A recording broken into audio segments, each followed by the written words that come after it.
So Monday to Friday, I work for Tenderloin Housing Clinic.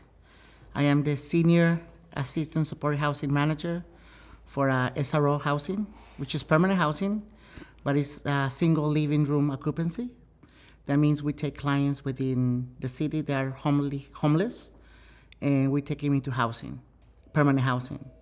Then Saturdays and Sundays, I work with Light Moves here in San Mateo County in the COVID quarantine hotels.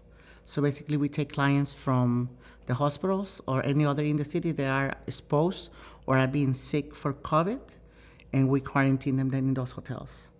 And that could be from Saturday and Sunday.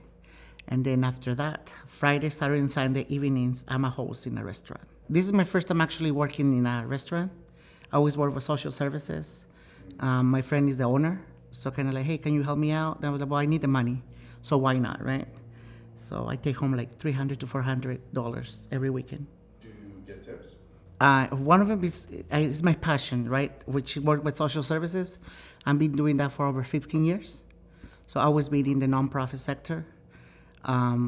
It's you just make the time, you know. My work Monday to Friday is not that it's easy because working with chronic homelessness is very hard, especially the mental health.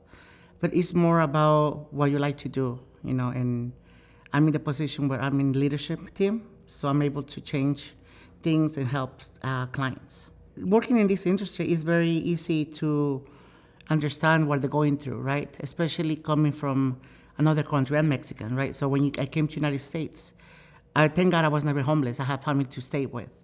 But it comes to an age that you had to look for your bread and you had to pay your own bills. And sometimes you're not successful doing it, right? So you pass hard times. So going with that, it's always about knowing what the baggage that the client is coming with, you know, which a lot of trauma sometimes. We have clients that are lawyers, attorneys. Some people were rich, filthy, and something happens in life, which is a divorce or a breakdown in the job, or the economy happens, and they lost everything, their house, their car, even their family. So now they're on the streets. And you might think, oh, this is not going to happen to me, or this is how it happened to you. You might have an addiction. See, by homelessness is not just somebody who uses drugs or have a substance abuse problem. It could happen to everybody. It's just one mistake in life, and it happens. So I'm from Guadalajara. I was born in a small town called Arroyo Hondo. My family came to the United States in 1998. We were blessed. We came with a permanent residency. We never had to cross illegally. So my experience in the United States has been very great since I got here. I was able to go to school, able to go to college, and graduate. For other people, it's not the same, right? So with that said, I'm very proud to be Mexican, but also very proud to be an American. You know, it's a way of giving back what I do. Well, on 1980-something, I guess my uncle became a United States citizen, and he put my mom he claimed my mom. My mom at that time was already married, had some kids, and she was able to get her green card, and we came together. So that's how we got our documents. I think it was because of the amnesty, 1980-something. Well, not really, because in Mexico, I was already studying English as a second language. So I kind of knew some words and kind of go around here and there. It was more a shock about when we recently moved, and I was in middle school. My first year in middle school was very hard. Even graduating from high school, I remember my principal called my uncle, which was my legal guardian, my uncle and my aunt. My aunt was my sister's mom. My uncle was Irish, so they were married, right? So I couldn't speak Spanish at home. If I wanted to watch TV, it has to be in English because they needed me to learn the language, which I think it helped a lot because otherwise, you know, how I would communicate with my uncle, he was only speaking English. But I remember one time the principal called my uncle, and he was to a conference, and they said, he's not going to graduate. He doesn't speak English, and I was already in high school, right? I think I needed around 60 more credits to be able to graduate. And I remember I went to summer school, and I went after class as well, and I ended up graduating with 260 credits, which was 40 more than what I needed to. And I graduated with honors. But my English was not good either at that point, right? But I think the message I want to give is when you want to do something, you do it, regardless of the language. It's funny because until today, I had never felt racism in my life, being racist or have somebody being racist with me. I remember in middle school and high school, I used to hang out with everybody because I remember in 11th grade, I was transferred to regular English classes. So I would hang out with my friends that would speak Spanish, but also hang out with friends that didn't speak Spanish. I never saw that. And I was raised, I will say, in San Gabriel Valley in Los Angeles, which is a lot of Latinos too, right? But in that area was more Chinese and white and African Americans. I'm going to be honest, I think every time I feel somehow disrespected, I will tell you a story. When I came to United States from traveling from Colombia and from Mexico, I stopped in Dallas. And the officer in immigration was Hispanic. And he was very racist. So every encounter I have had with racists, it has been with people they are Hispanic or Mexican American. I had never encountered a white person being racist.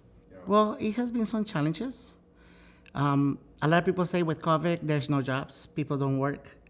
I managed to have 3 jobs within COVID, right? So it's about how you work and how you want to do it. But also in the personal life, I have lost my father through COVID. I have lost a cousin, family members getting sick, being in the hospital. But I think it's a learning opportunity, and also there's a lot of people out there still right now that are very ignorant and they still don't want to follow up the rules that implemented by the city or the government.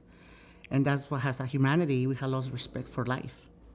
Well, the thing, I don't know if you're referring to Let's Make America Great Again. Are you referring to that? Okay. Well, I think when you come with the ideology that making America great, I think that's a great thing when it comes to that slogan, right? But let's see, what are you trying to define by that? If you're trying to say, let's bring more humanity into the American people, yes, of course. I think in America we live in a life so fast that we don't stop to say hello to your neighbor. You don't even know who is your neighbor. Sometimes your neighbor might be sick and you don't get that feeling that let's help the neighbor, let's help somebody who just fall.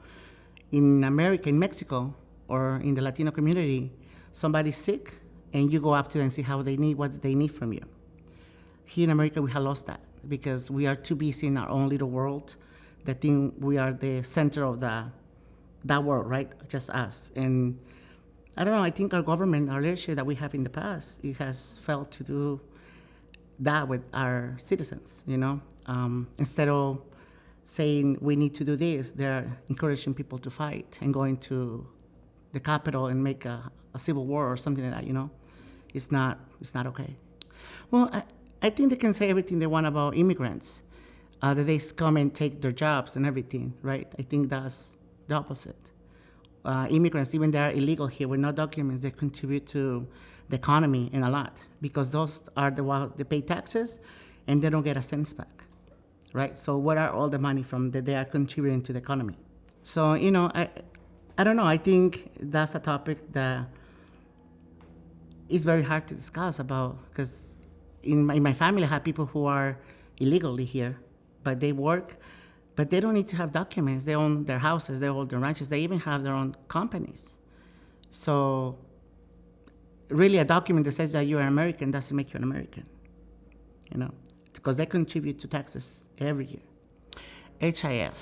So working to Light Moves, I got an email one day saying HIF is helping people who needs better housing, right? At that time, I was working 2 jobs only. Recently moved back to the Bay Area. I was living in Idaho helping my brother. He was overcoming a divorce, so I was helping him. So when I moved to the Bay Area, before I moved from here, I have everything, an apartment, a great job, everything, right? Coming back, it was a really shock reality that prices had gone up so fast, especially rent and housing, right? There's no really affordable housing. You can be working 40 hours and making close to 60,000, and that's not even enough to pay your rent, nor pay your mortgage, or even live well. So that's the reason I have a lot of jobs, 3 jobs. What HIF, so I got the email, I replied back, and I kept calling every day, every week. Finally, they did I believe, a session through Zoom. I attended. I asked a lot of questions. In that Zoom, they said, fill out your application if you feel you're gonna qualify. The same day I filled it out, and the same day I was calling them back. My application was filled out. What is next? I think myself working in the social field, I know what it takes to get support. You gotta show a lot of initiative. You gotta show that you really want to get that support and get that. So I kept begging him every week until finally they called me. They say, I think you are a great candidate. You work very hard. You have everything. I submitted the application, submitted the paperwork they needed. And 3 months later, I moved to my new apartment. It was about calling Amanda and calling Ines and sending emails every week and say, how's it going? What do you guys need from me? Do you need bank statements? I get you the bank statements. Do you need letters from our work that saying how long have been working? You get that. You need my pay stubs? I'll send you my pay stubs. Just being very open to show you financials and be able to provide everything they needed. They also asked me where I wanted to be relocated, if that was possible.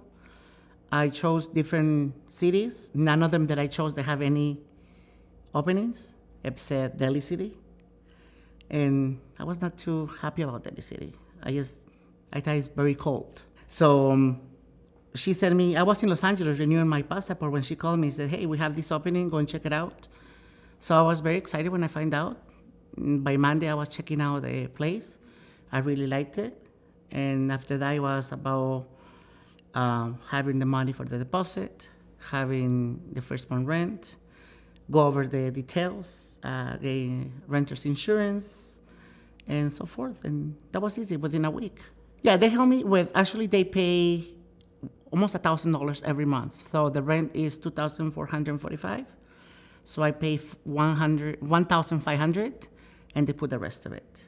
It's a program, I believe, for 2 years, 24 months. Then after that, you have to be sufficient of paying the full amount. But I think it's a great step to the right track. Well, see, that's the thing. When you say affordable housing, right, or low-income housing, so there is no low-income housing. For somebody like me that works 3 jobs, makes almost $90K a year. It sounds a lot of money, but it's not.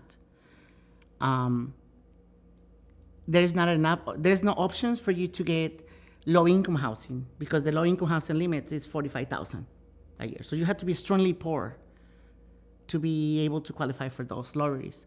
On top of that, you have to get a number to get a lottery. And they give you a lot of pushback, many paperwork that you have to fill out. Sometimes they don't like it, and depends who you get in that position, they're gonna respond to you. When I find out at HSF, it was very about, you need this, you need to be making this much money between this much money. If you get a housing between this county and the other county, this is how much you have to be making. So basically, I'm in the middle of the middle income class income through San Mateo County, right? And that's how I was able to qualify for that. So in here, it's like, the more you make, the more you are able to qualify and be pre-qualified for this program. In the programs that the city has, is you have to be very, very, very poor. Actually be able to be maybe in SSI or CAP to qualify for that type of housing. So for people that we are working and we're giving back to the community, there's no other options. We help clients to, when they get discharged from the hospital, they still need to quarantine. We help them until the quarantine. I did not. That was in San Francisco. This location is in San Mateo, but we get clients from Melon Park, we get clients from San Bruno, south of San Francisco, Stanford Hospital, from everywhere. And a month and a half ago, we were getting 1 client, 2 clients, maybe 4 the most. So right now we have almost 18. So within last weekend, we have seen the increase of people requiring quarantine hotels. Well, I think the money that they're investing is wealth given. It's given to somebody who is giving back to the community. You know, we're working either if you are a nurse or you are a social worker or you just a residential counselor. We are giving back to the community. The salaries that we get, they're okay, but they're not enough to be sufficient and to excel in this life. I think if our government would raise our salaries, that would be a different thing. People would not be leaving the Bay Area. Teachers, they're giving back to the community. Their salaries are not good at all, too. So if we think about that, it's like your money is well spent. I would say I remember how grateful I am and how blessed I am. I believe if I wake up and honestly I open my fridge and there's plenty food, then I'm good. I was talking to a friend yesterday. It was her birthday. And I was telling her, we are so blessed. Even though going through this pandemic, I have a job, 3 jobs. I'm able to help my brother who's going through a divorce and pay his rent, at least portion of his rent, able to pay my bills, able to pay my card note, and still have a little money extra to buy me an ice cream. Then I'm set, But I think it's also how you see your perception in life. I think a lot of people say what I have is not enough and it's less what they have.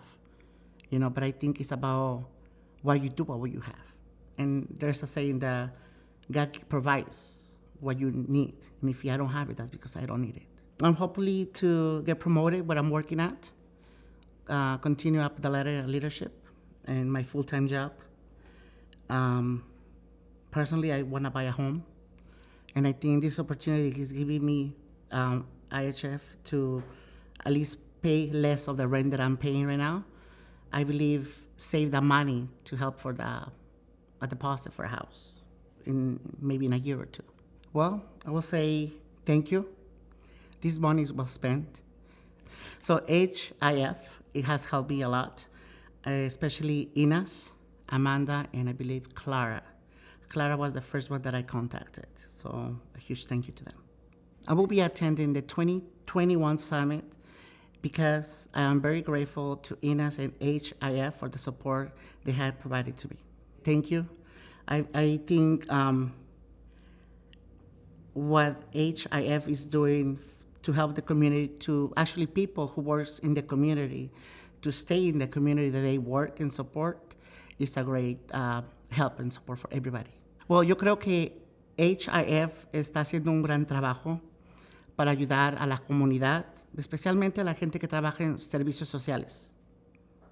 Gracias. Well, I think there's not such a thing as making too much, especially in the Bay Area. If you think you're making too much money, then that's great. So HIF application is very easy to fill out. They're very responsive, very conscious of what the community needs.